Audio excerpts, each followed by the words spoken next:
Hello. There we go. How are things?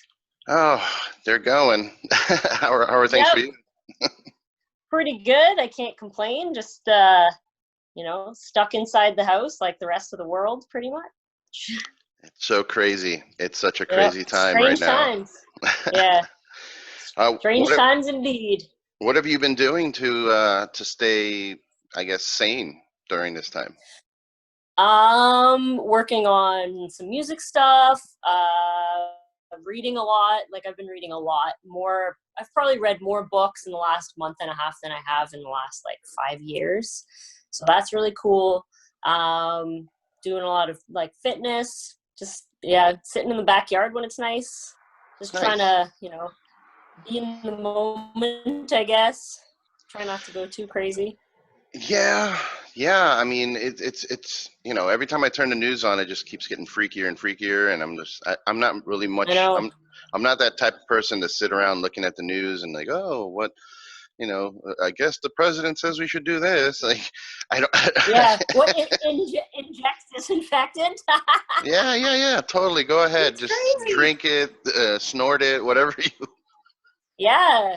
It kills the virus within 30 seconds. Why not? It sounds so interesting. Yeah. Oh my gosh. Well, yeah. Survival of the fittest. I guess we'll see. Right. What? So you've been reading. What's the most recent book you read? I actually finished reading a book called Cauldron of Blood. Sounds wholesome. It's about it was a true crime book, actually. My mom got it for me because she was talking about this cauldron that, it's like some voodoo kind of stuff. And there was a cult in Matamoros, Mexico, that was involved with some cartels and stuff like that. And they ended up imprisoning a kid who was had gone across the border with his friends for spring break or whatever, and they tortured him, and they ended up eating his brains and crazy stuff for rituals and stuff, and so they sacrificed him. So that was the last book that I read. It was very heartwarming. Very heartwarming, very sweet. Yeah. Yes. I wonder about that, if that's still something that goes on in undiscovered locations in the jungle, if there's some crazy probably tribes that definitely. I think so. This book in particular, they go into a lot of the details about the origins of stuff, because it does involve some Santeria, but then also some of the more nefarious and deeper kinds of religions that do involve animal sacrifice and also human sacrifices and stuff like that. And it apparently originated in Africa millennia ago, and it's just something that's sort of morphed and changed over the years. So there's probably still people that are doing it. Yeah, I mean, obviously there's still a lot of people that do Santeria. My family, I grew up around it, so it's absolutely, yeah. Yeah, I always found it so fascinating because I don't believe in it, I don't practice it, but it seems to work. It seems to work for them. I've seen, my mother would do weird ritual things, and then whatever she was doing it for would happen. She would put a curse on someone, and then they would lose their job, or something bad would happen. I'm like, oh my god. Yeah. Pray to Saint Barbara, and good things happen. Right. She actually had when I was growing up, she had a huge Santa Barbara statue, and she would attach real human hair to it, her own hair that she would cut, and then tape it. She would tape it onto the little statue as an offering, as for whatever it is, and then stuff would happen, and there was always food laying around the house. They would have plates of food sacrificed. I'd be hungry, I'd snack on it. She's like, "You're gonna get cursed." It's like, it's fresh fruit. Leave me alone. Do you believe in any particular I mean, I know you have the podcast, the it's called Witchfinger, but I don't know if you consider yourself a witch. No, I would say no. Okay. No, I don't really I don't subscribe to any particular religion. Okay. I wouldn't call myself a witch, but the podcast that we do is pretty fun. Yeah. No, you guys review my religion. Yeah, I was gonna say you review horror movies and with your friends. Yeah. How, Yeah, yeah. why horror movies specifically? What brings you to that? Well, it's something that I definitely grew up with. Like, I have a lot of nostalgic memories of, like, you know, Friday or Saturday night. Like, my parents would like order pizza, and then we'd get to go to the video store, because I'm old. You know, it was the video store, like going out to rent VHS, and the particular place that we would rent movies from was called Jumbo Video, and the horror section was actually like a castle inside. So you'd walk through the spooky castle and then pick your horror movie. And we would always, I don't know, we always gravitated towards horror. The covers were always like really, like, they always jumped out at you, I think, a lot more than a lot of other movies at the time. I guess, you know, there was a lot of intense artwork and kind of scary imagery and stuff. I think a lot of times kids are either really, really afraid of it or intrigued by it. And my sister and I were the latter. So, you know, I have, even like growing up, I've seen like a lot of movies I probably shouldn't have seen. Maybe it warped my mind a little. Maybe it didn't. I don't know. But it's something that is kind of deeply ingrained in me. And I enjoy the badness. So, yeah, we just decided, I guess we're coming up on maybe 4 years now of the podcast. We haven't actually done anything since all of this pandemic stuff has gone on. We're trying to figure out a way to maybe try to do some, you know, recording of ourselves while everybody's sort of in their place or whatever. But yeah, horror is just something I grew up with, and I love it. And we have such a good time with the podcast. You know, we drink some beers and we watch a bad movie. We do a little bit of research and just like laugh, and it's great. That's awesome, man. That's awesome. Yeah. Do you remember like when you were a child, the first, because I think you and I are the same age. I think, if I'm not mistaken, but I remember Jason being the very first kind of horror, that little, was it Jason with the that's yeah, Jason, right? yeah. Friday the 13th. Yeah. Right. So that was the first time I remember being scared. And Yeah. and, you know, like, I know my parents were watching, and I remember hiding behind the couch, like, with that sound. And I was like, "What is that?" So, what would that be for you? What, like that really scary movie? This is gonna sound crazy, but I have a memory like that with the movie called Dr. Giggles. Okay. Which is about a doctor that kills people, I guess. Dr. Giggles. Okay. Yeah, and yeah, we rented this movie, and my uncle was visiting, and he actually like we were all like watching it as a family, and my sister and I were very scared, but he actually had like snuck away and gone upstairs and then come back downstairs and like hid behind the couch and then jumped out at us with the Dr. Giggles laugh. And like, I still to this day, I'm like, oh my God, like this movie is terrifying because of that. But like, no, like I don't ever recall being like actually afraid. I think maybe the first Terminator movie did give me some nightmares when I was a kid. I have a vivid, like I had a vivid dream that I can still remember of the Terminator chasing me. I might have been like, I don't know, 4 or 5 years old. So it's not really a horror, but it's a pretty horrific idea, right? So as a child, like a relentless thing that's just trying to kill you, it's pretty scary. Yeah, no, I and it's pretty gory. Like, I recently rewatched it with my wife because she had never seen it. And you know, wow, really? Woo. Yeah, she was like, "Oh, I heard so much of Terminator. I've never watched them." Like, we're watching all of them. That's what's happening. And the first one is very, very like the effects that they use. They have like a fake Arnold, it's like a puppet. Yeah, when he's like in the mirror and it like looks a little bit like it looks wrong. Like, yeah, it doesn't look right. Yeah. So yeah, I could see as a child being traumatized by it. Like I do remember it being scary. I remember watching it and not feeling good when I was a kid. Yeah, for sure. Yeah. Definitely, yeah. So that one also is pretty scary for me. Yeah, I grew up watching a ton of movies. My parents bought a video store in New Jersey when I was a kid.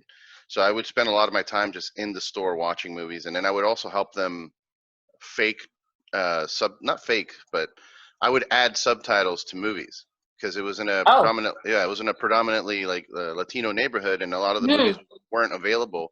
So my father bought a machine where we would just sit there and type it out and add it to the movie. Oh, that's cool. Yeah. I didn't actually know that was possible. Yeah, I don't know the technology. If you were to ask me what it was, I have no idea. I just know he had a machine, and then he would make a copy of the movie that had the subtitles, and we would rent them out. Yeah, that is really cool. I'm gonna have to look into that because that's something that I didn't realize. I actually do have a copy of a movie that is a closed captioned movie, and I'm not sure if it's like just English subtitles. It's closed captioned for hearing impaired, but it is a VHS. I just have never put it on. Like, I've seen the movie, but I've just never put that particular copy on. So now I'm very curious. Yeah, it's a. Yeah. You'll learn fun. Something new. It was. You know, I'm happy that I grew up in that environment too, because I mean, I got to see a ton of movies that normally people wouldn't have seen, just like really obscure. Yeah.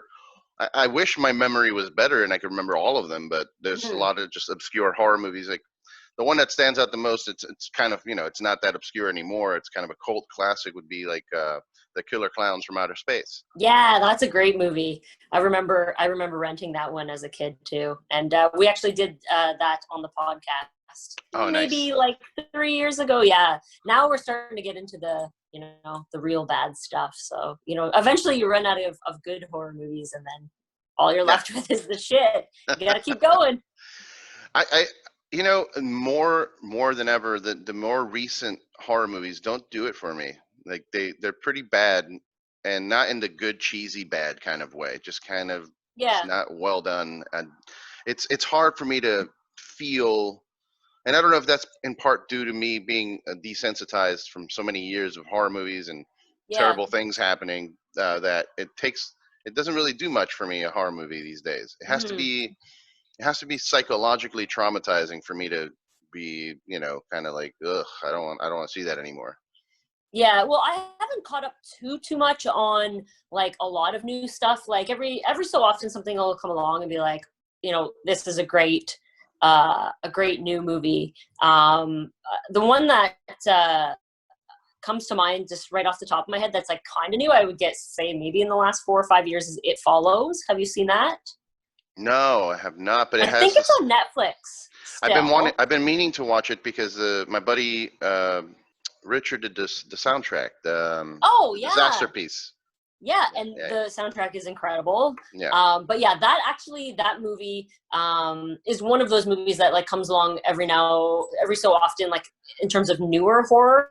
It's also like kind of suspense and stuff, but it's very, very well done. And it's like, I would say there's some psychological elements as well. So I think if that's kind of what you're into, then I would recommend that one. Yeah, and it's on Netflix, so yeah, that's going up on the list, because I've been meaning to watch it forever since I had Richard on the podcast and we were talking about it, and like, oh, I'll check it out. I don't really like horror movies anymore. I used to, but I miss the old school, the villain, the character, like you had Freddy, you had Pinhead like on your shirt. You have I know, isn't that fun? Yeah. Like that really doesn't exist right now in horror movies. It's all remakes of those guys or something else. Yeah. Like, I mean, there are a lot of remakes, and I think there's too many of them now. Like, it's like every time someone, like production company announces like, oh, they're going to like remake like The Craft, or they're going to remake this movie, and everybody just rolls their eyes, and it's like, well, what's wrong with the original one? So I do understand that. Like, it is harder and harder to come up with, new and original ideas as well, but like there is a lot of great stuff out there that's new, but I do understand the nostalgia of like actual special effects, like tangible effects, monsters, that kind of thing, all the gore, like CGI blood and stuff is just it just doesn't have the same impact. Yeah, CGI everything, like the like Star Wars, we saw that happen where they started heading in the CGI direction. All of a sudden, they're like, nah, let's go back to the puppets because yeah, much better. Exactly. They are, and I mean the technology now is even better than what it was. But it's amazing what some of the things that they were able to do in the 80s with just like models and puppets and stuff like that. Like a perfect example is Aliens. Like the sets of Aliens are incredible. Like James Cameron did such an amazing job.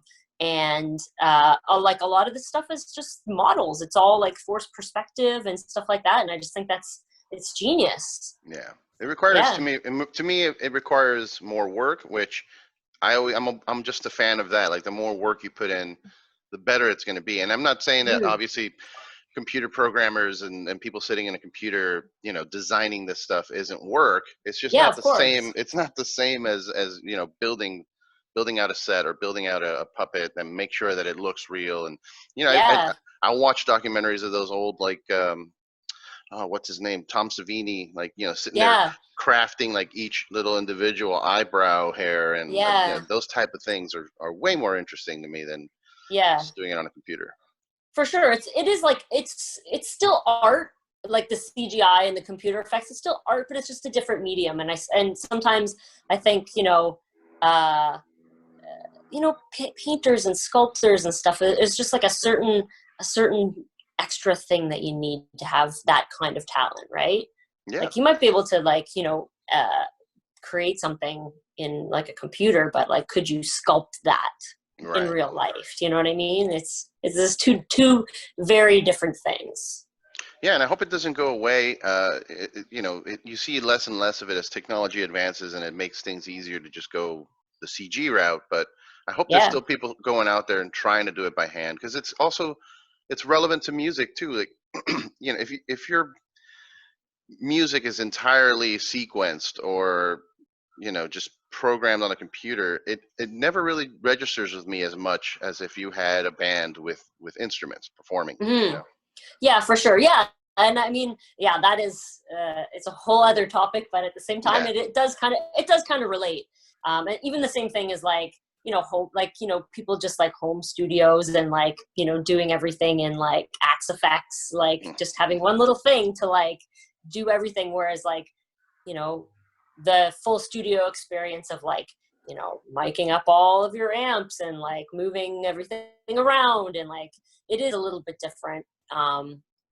I don't know, I think like I'm glad that technology has made things easier for people, because it's allowed more people to be able to make professional recordings and get their music out there, and whatever project they want to do, that's great. But there is something magical about that old school studio experience as well. It's just unfortunate that it's like it's not always as cost effective as it should be, right?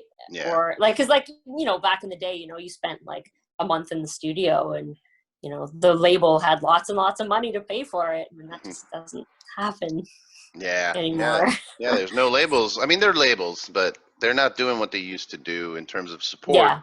Now the support is more after the fact, more, hey, your album's done, cool, let's push it out, let's send out and you've gone and you've done the album yourself, like and you're shopping the full album, so they don't really even have to do any of that, which I mean, it's just a different, you have to roll with the times.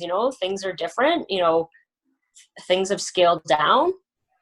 You just have to find other ways, other means of making money and getting your music out there, and accessing fans and being in touch, right? Yeah, and it's even times have changed recently. This whole quarantine situation has got people kind of scrambling, trying to figure out new ways to make an income, because a lot of musicians don't have the opportunity to tour, which like one of the biggest revenue streams for bands, I would say. Oh my God, I know. Like it's devastating. It really, really is. Like a lot of my friends are musicians, and I know people that have like canceled gigs into the end of the summer, because it's like, well, we just don't know.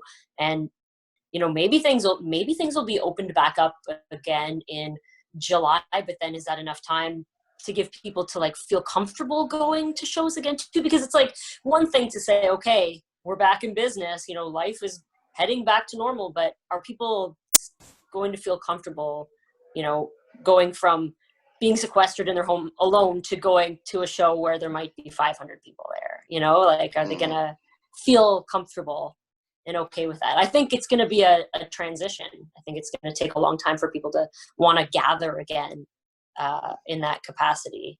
But yeah, so it's interesting that, you know, but it also shows the resourcefulness of artists, you know, like I've seen people all of a sudden like switching on a dime, and like their merch stores now have masks, and it's like, you know, everybody, you know, is looking for them. And it's very, very interesting that all of a sudden, you know, people are just like, all right, cool. Now we've got masks to sell that have, you know, our band logo or whatever. And I don't know, I think it's pretty cool. And the you know, together apart type concerts as well, I think is a really cool thing. Yeah, definitely. I mean, I've been impressed with some of the resourcefulness, some of the ideas that have come out of this. I think Slipknot's wasting time right now. They should be putting out masks. Yeah, like full masks. Yeah.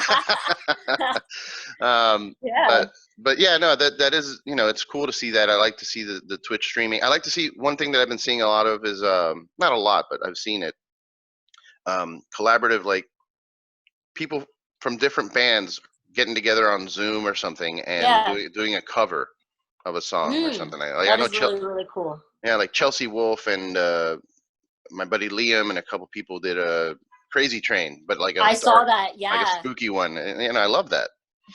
Yeah, that was actually really, really cool. Well, for me, we haven't really like with my new band Karkaos, we're slowly trying to figure some stuff out. So I think we might kind of do a couple things. It just depends on how long this is going to go on for. Like, is this going to be like 2-3 more months? Like, who knows? Yeah. Ugh. Well, like you pointed out, it's going to be a while even after they reopen, because like you said, people are not going to rush. There's going to be a rush of some people, and I would say it's the same people that, like the people that make dumb decisions, like I'm going to have 7 kids even though I don't have a job. Like those people are going to run out and go out and like, you know, get sick or maybe not get sick, but just kind of endanger themselves because they don't really think things through. But anybody that's thinking at all about their health or their family's health, they're not going to just run out. I'm not going to run out, you know? No, exactly. I mean, and there are people that are doing that right now. Like the recommendations are like, you know, social distancing, stay home, but like, you know, people are still out walking around and stuff like that. Like, you know, there are people that are not really, you know, following those guidelines, you know, very, very strictly. Like people are still gathering in the park, you know, a lot of people are like, well, you can't tell me what to do. You know, I'm still going to go and meet with my friends or whatever. So, you know, those are the people that are going to maybe rush out, and who knows, you know, maybe they just don't take it seriously, but. Yeah. You mentioned, I say Karkaos. Is that? Yeah, that's it. That's okay. So Karkaos. Yeah. You guys recently joined, like last year? Yes. Okay. Yes, correct. But the band has been around for a number of years, and they're from Montreal. So yeah, I joined the band, I guess towards this end of the year-ish, summer, end of the year. Yeah, it's been really cool so far. Unfortunately, like all of our plans for recording and stuff have kind of, you know, had to be put on hold because of everything that's going on right now. I actually probably would have been in Montreal in the studio like right now, or just finishing up with the vocals and stuff. But you know, luckily there are still some things that can be worked on, you know, at a distance or whatever. Like the album is written and finished. It's just a matter of getting it all down. And again, we did have some, you know, plans for, you know, some shows as well this summer, but then who knows what's going to happen with that, you know, festival, anything like that. We don't really know. So right now it's just like a matter of, you know, getting through it trying to, you know, figure out what the album cycle will look like and when that will happen, and that's about it. And what drew you to them, and kind of heading in that death metal direction too? Because you know, Kittie, at first Kittie was more like a new metal kind of, you know, popular metal type of band. Yeah. Like I remember seeing you guys with Slipknot in Florida, like forever ago. Wild times. And then, you know, the band of Kittie's music actually started evolving, getting a little heavier and a little more progressive, and it seems like a natural direction that you would go, but sometimes people don't go all that route, or maybe the rest of the band is the one that's pushing it. And, you know, like, for example, you would, in your mind, be like, nah, I want to go more softer or more electronic.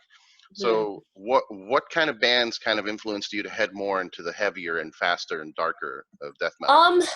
Well, I think you definitely made a correct assumption in that. Like, for me, it feels like the natural progression of, like, you know, like you were saying with Kittie, you know, we did start off, you know, I guess kind of new metal. It's like very raw and, like, you know, unpolished or whatever. But by the end of, like, our you know, our latter albums were almost kind of in that vein, like, you know, like a more, you know, death metal influenced or whatever. It was just kind of straightforward metal.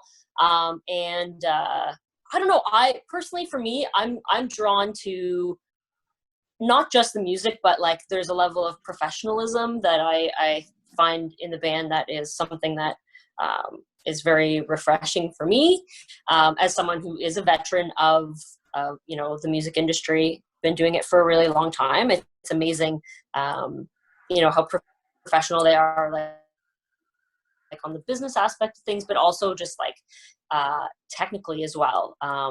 You know, all the people in the band are fantastic musicians, and I was sort of brought into the fold by Justine, the drummer, who is a great friend of mine. I've been friends with her for almost 10 years now. And she was the drummer in a band called Blackguard, if you recall Blackguard at all.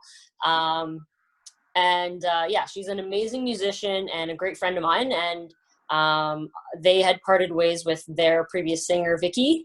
And Justine and I had sort of talked a little bit after the fact about, well, you know, what they would perhaps do. And I was like, well, we could give it a try. It could definitely be something that, you know, I think could work out well. And the band talked it over, and that was that. But I mean, it's the albums that they've put out so far, it's music that I would, like, listen to and enjoy just as it is. You know, there's a lot of melodic elements, and there are death metal elements as well. And there are symphonic elements that I think are really cool. And it's just great music, like amazing musicianship, and just, like, great people, you know, like, it just feels like a really good setup, you know. And yeah, like, metal, that's sort of where my heart lies. And I've always wanted to be in a band that I maybe could just, like, front and not have to be tied down with my guitar. So this was a great opportunity for me to do that. And I've always wanted to do something a little bit more extreme, just because I feel like being untethered is something that I really enjoy. And I feel like once we sort of get into the swing of things with the new album and we're able to do shows and stuff, it's going to be like just a lot of fun. So nice. That's what I'm all about these days. I just want to have fun. I just want to, you know, like, make music that I enjoy listening to and that I like doing, and just have fun with my friends and just party it up, have a good time. I mean, that's kind of what we have to do. You can't really lock yourself up in your house and just worry about everything all the time. Like, if you were to be one of those, you'd just lose it. You'd lose your mind. For sure. Creating music is something that is very therapeutic. I used to do it as well. I mean, I was in a band for 10 years, and you know, I miss it. And I definitely feel that there's something missing because I'm not working on music, you know? Yeah. And then I kind of make up for it with this, because I get to talk to musicians and I get to share ideas and whatnot. But it's not the same as being in a band. So it's, you know, it's exciting to hear that you know, you're doing what you want to do. You're heading in a direction musically that you wanted to go into. Because I know like Kittie's sound did evolve through time, but it might put off some fans if you completely switch to a different type of genre overall. Yeah. If you were to go like straight symphonic death metal with Kittie, people would be like, wait, what? Right, exactly. Like I feel like the expectation and like the reputation like had its limitations. Do you know what I mean? Yeah. Like when people hear Kittie, you know, they think one thing. And I feel like with a lot of our subsequent albums, like after Spit, you know, we tried to push those boundaries as much as we could within the limits of Kittie. But, you know, there is also a time to step outside of that box for your own personal growth. You know, not only was this something that I was like just really excited to do, but for me it was something like I felt like I should push myself to do. You know, having not really worked on any project really other than Kittie my entire life, and having a number of years where, you know, we weren't really active as a band. Like we had done a number of projects in the last, you know, 5 to 10 years where, you know, we were still sort of in that Kittie vibe. But for me, this is something that's kind of freeing because I'm, you know, I'm not bound by that, you know, that name, you know, I'm not bound by it. So it's, yeah, it's just a way for me to push myself and try some new things, even though I'm just screaming into a microphone. Yeah, it's you know, I used to, you know, I was a vocalist in the band too, so I get that aspect of it. Like some musicians are like, oh, you know, the vocals aren't that, I guess, talent heavy or whatever. Like, you know, guitar players are gonna, you know, the noodling if you're, you know, one of those bands or something. But I always had internal issues dealing with the fact that people don't really pay attention to lyrics. Yeah, I did, but that's because that was my thing. But a lot of the time, sure. like even my band members were like, "What were you saying? Like, what are you even talking about in these songs?" It's like, don't worry about it. I'm just screaming. Don't worry about it. Yeah, exactly. But no, I think with Karkaos too, like the expectation with, I think, the band and also with within myself is to push myself, you know, beyond those boundaries, right? You know, so like the style, like, yeah, like I'm gonna be screaming, and, you know, I've done a lot of that over the years, and, you know, Kittie was a metal band too, but personally I feel like I owe it to myself and to the band and, you know, to the band's fans, like, because I'm new coming into this. Obviously I'm going to be bringing Kittie fans along, I hope, but like, you know, I want to push myself to, you know, reach new levels in terms of, you know, my screaming, and also push, you know, the style of singing and my range and whatnot, you know, working on these songs. You know, it's still going to sound like me, but I feel like I want to be able to find a bit of a new voice as well, and bring that to the table. So, you know, working hard on trying to improve, you know, so it's not just the same, you know? Right. How do you do that for yourself personally? Are you looking at vocal lessons? Do you, like, I know there's a teacher, I forget her name. Is it Melissa? Yeah, Melissa Cross. Yeah. Yeah. Do you do that, or do you just kind of do it at home on your own, just trying to push yourself to different limits? You know what? I've never actually I did take like vocal lessons for the singing side of thing, like 15 years ago. Mm-hmm. And, you know, some of the techniques that I did learn, I felt helped me in terms of just really not injuring my voice. Mm-hmm. But in order for me to feel comfortable exploring, you know, my limitations and, you know, trying to get beyond those, I feel like I have to just practice a lot. You know, like in Kittie, I never really practiced a lot, singing wise. You know, I would just like, we would have band practice, but there were some times where we just like played and I didn't even sing.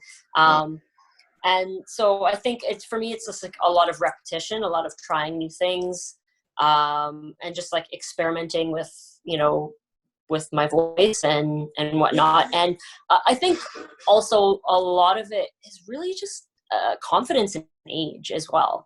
You know, because I can look back at, you know, what I sounded like and who I was, you know, in that first Kittie album, and think about how like self-conscious I was. You know, I was a teenager, and you know, I was never really that great of a singer. It was more for me about emotion and screaming into a microphone and, like, you know, getting the feelings out rather than just, you know, being pretty and you know, doing a great job. But, you know, as I've gotten older, you know, and I've gained more confidence in who I am as a person and as an artist, like, I feel like that actually helps to propel me as well. You know, like, I know I'm good, but I also know that sometimes that just doesn't cut it. You got to keep working on it. And Karkaos has actually pushed me to do that. And that's also why I feel like I need this project, you know? Yeah. Yeah. Are you going to start trying to push yourself to do more low growls, like death metal lows? Hell yeah. Yeah, that's one that I discovered recently that I did not know I had. I you know, for 10 years I was in the band screaming, but it was more of a high register scream. I wouldn't really go low. And then I joined another band that kind of required it.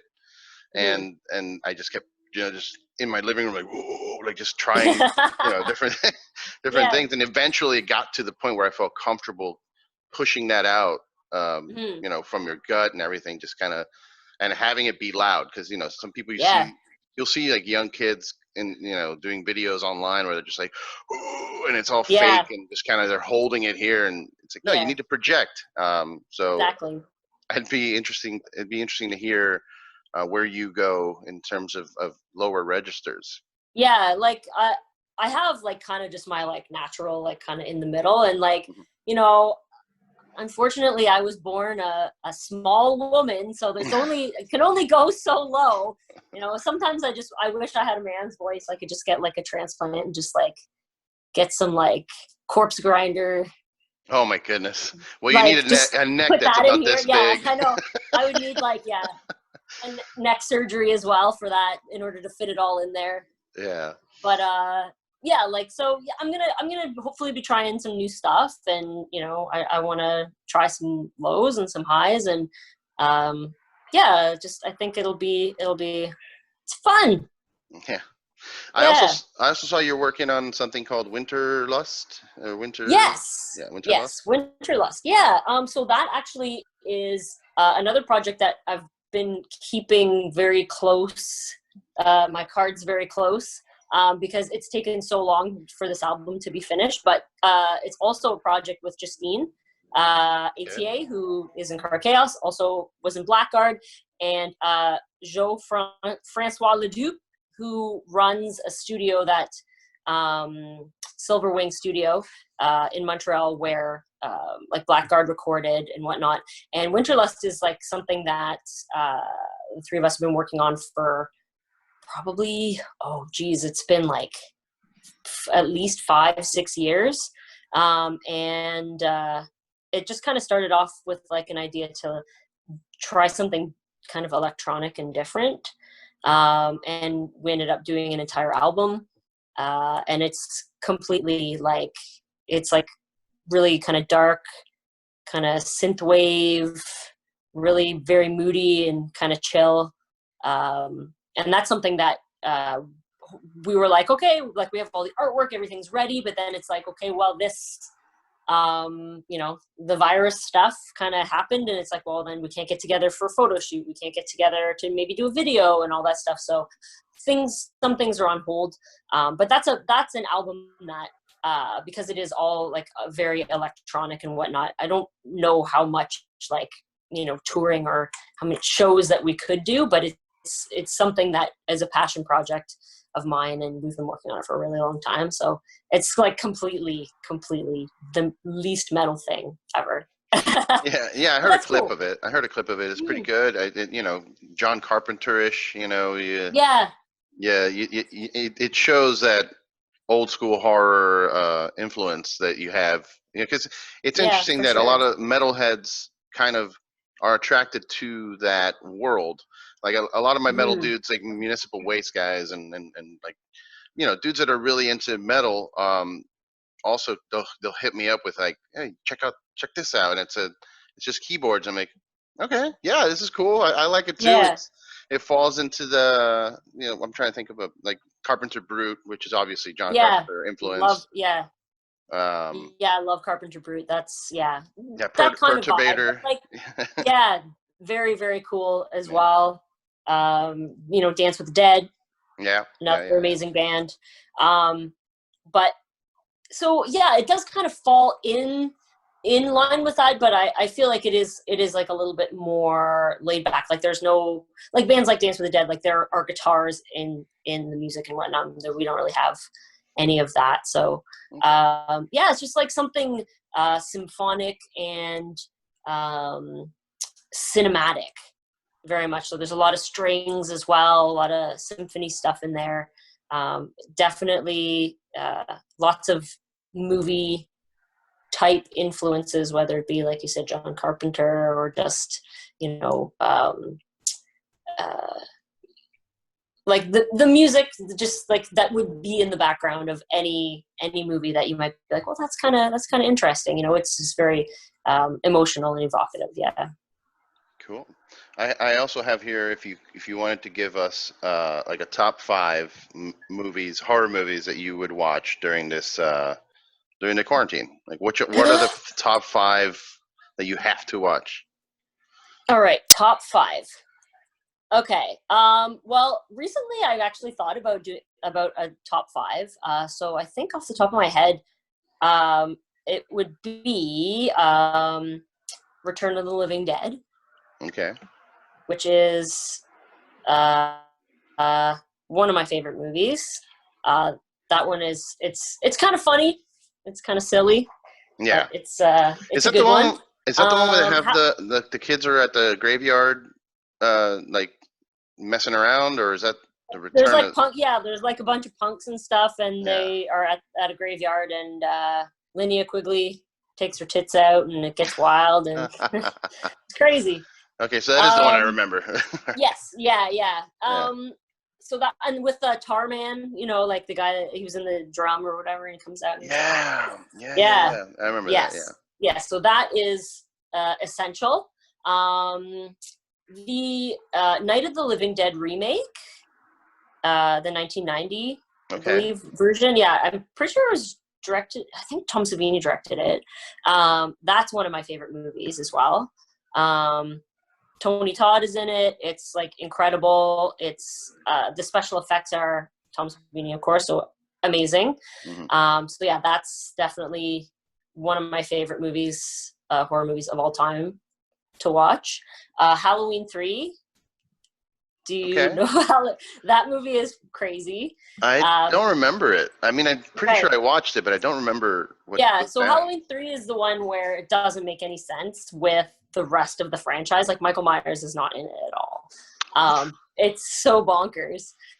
Because apparently originally the idea was that, Halloween was going to be like each movie was going to be like its own Halloween themed thing, right? And so Halloween 1 and 2 were sort of together as one, and then Halloween 3 was going to be the first one that's going to start that trend where then Halloween 4 might be about witches, or Halloween 5 might be about, goblins or something. Like American Horror Story, kind of. Yeah, exactly. Yeah. And so Halloween 3 has Tom Atkins in it, and it's just about, I guess that they're like druids or evil Irish guys or whatever. They run a mask factory, and they have robots also that kill people. But so they're creating masks that kill children. So Halloween masks. So yeah, like you go and all these kids are gonna like put their masks on, because there's like an advertisement that says, "Put your masks on, kids. It's time for the big giveaway." And they put all their these kids are putting their masks on, thinking there's gonna be like a prize or something, and it just like it transmits something that melts their heads. It's fucking insane. It's probably one of the best movies ever. I need to rewatch that. I need to rewatch that then, because I don't remember any of it. Yeah, and after it just ends up being like, so the movie, the movie has become a cult classic, but I don't think it did nearly as well. And so after that, they just kind of swept it under the rug and were like, we're going to bring Michael Byers back for the next one. But as a standalone movie, it's fantastic because it's just so insane. So yeah, definitely give it a watch. So that's 3. Fright Night, I'm going to say, is one of my favorite horror movies. Everybody loves Jerry Dandridge. His seductive sweater, you know, everything about him is amazing. Yeah. I'm trying to think. What else? Well, maybe this one isn't horror, but Rotor. I think I'll put that one out there. It's not horror, but it's awful. Rotor? Rotor. It's kind of like a bad, like, Terminator RoboCop ripoff. It's available on YouTube. So if you're curious, I'm pretty sure it's the Blu-ray rip. It's really bad, but it's just entertaining. So much fun. I love it. Okay. And that's 5. There we go. Awesome. Yeah, I'll check that out for sure. Have you seen Rubber? That's the one with the tire, right? The murderous tire. Yeah, I did see that. I saw that. Well, I guess around the time that it came out. That was a long time ago. But yeah, no, I've seen that. It's weird, right? That the main character is an inanimate object, and somehow they made a tire have a personality. Yeah. Yeah. It shows that it's not just the acting that's involved. Like production wise or writing wise, like you can make it happen. I mean, it's absurd, obviously, a tire that has telekinetic powers or whatever to blow up things. But I don't know. I watched it, I think, when I was getting a tattoo, and I was just like, what is happening on the screen right now? Yeah. It was great. It's a really fun movie. It's interesting. It's been a long time since I've seen it, but maybe I'll need to give it a rewatch at some point. Cool. Well, that's all I have. I mean, I know we're busy. You got stuff going on. You got so many projects, you know, between Karkaos and Winterlvst and your podcast. And I mean, yeah. Are you? I mean, I know you've said it before in other interviews that, you know, doing Kittie is not really something you're looking into doing anymore. But never say never. But, you know, has that changed a little bit since that interview, or have you, you know, looked into maybe doing more Kittie down the road, or is that done? You know, I'll never say it's done, because that's just not, you know, the way that I feel like it works. You know, like, we have done a lot of Kittie projects in the last little while, you know, with the documentary that came out.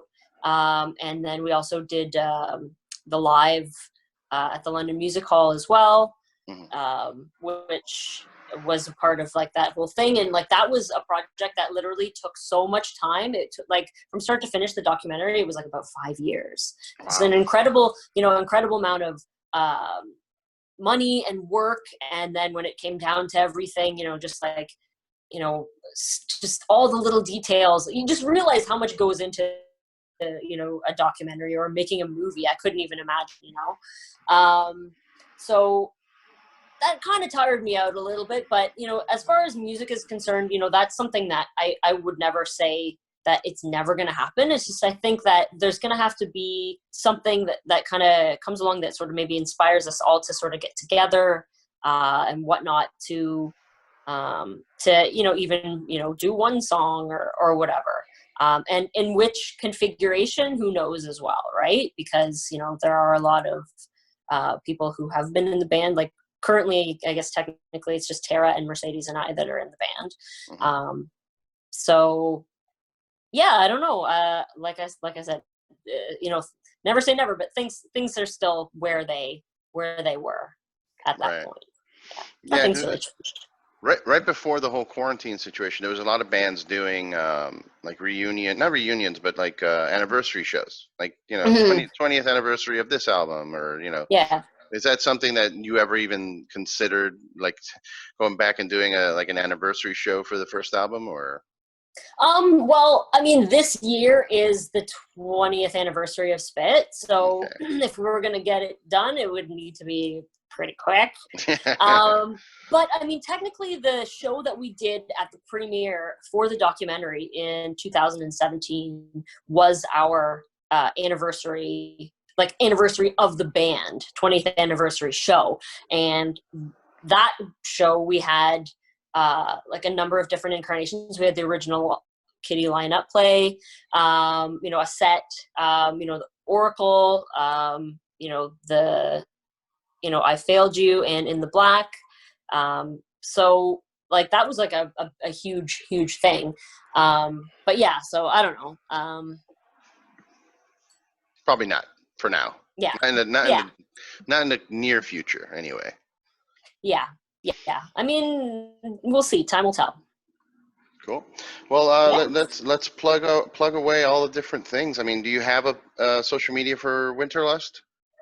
There actually is an Instagram. Okay. It's just Winterlvst Band, I think. No, it's just at Winterlvst on Instagram, so you can follow.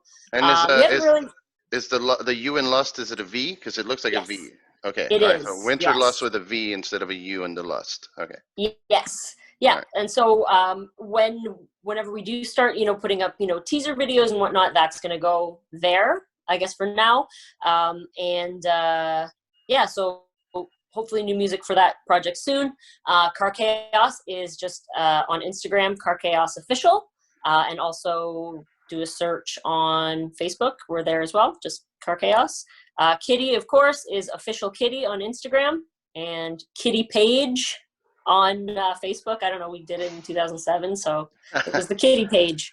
And Witchfinger Horror Podcast is just Witchfinger Podcast on Instagram, and then you can search them on Facebook as well. And we also have witchfinger.com, which is where you can get all of our episodes, as well as we are available on Spotify and Stitcher and iTunes. You guys have merch, right? You have like shirts and everything, or? Yep. Mm-hmm. Yeah, we have Witchfinger stuff, and there are some Kittie stuff. But right now, unfortunately, there's some weird stuff going on with the merch because our the guy who does our fulfillment and prints all of our stuff, he's had some problems getting a lot of his products and like blanks and stuff like that because his suppliers have shut down because of COVID. So unfortunately, there's not I don't think a lot going on right now with the merch, but you know, there is a Kittie merch page and also Witchfinger as well, that is linked to, you know, the websites and whatnot, so you can check it out and see if there's anything there. It's all strange times. Well, I'm you know, I appreciate you taking time to do this. I hope that people listening are checking everything out. I hope that you're staying safe. I know you're a big proponent for you know, being healthy and being out there and exercising. I've been actually increasing my workout regimen here in the quarantine, which I didn't expect. You know, I realized that was one of the things, like one of the reasons I don't work out all the time is because I'm busy. I'm always out and I'm always doing something. But now that I'm here, why not? You know, just get healthy. I think that's the best way to fight a virus, right? Just be healthy. Yeah, absolutely. And it's great. It's great for your mental health too. It's like if you're stuck inside all day and like, you know, even if you're like moving around, even just like, you know, in the living room or your bedroom, or if you have like a garage or whatever, just doing something like that is going to help to take your mind off, you know, the stress of what's going on in the outside world, you know, mental health, all that. It all sort of ties together. Oh yeah, for sure. Well, I appreciate your time. Like I was saying, I you know, I didn't realize at the time when I was a kid that you guys were the same age as I was when I was watching you. Yeah, like it never registered in my brain that, you know, you were in Kittie when you were like 15, 16. How old were you? Yeah. I was 17. 17. I was the oldest at 17. So my sister was 15 and Fallon and Talina were 16. So yeah. Crazy times. Crazy. So like I said, I enjoyed you guys, you know, during that time and after. I appreciate you taking time to do this. So cheers. Absolutely. Thank you so much. It's been awesome. And we'll talk again one day, I'm sure. For sure. Stay safe. We'll talk. You too. Bye. Cheers.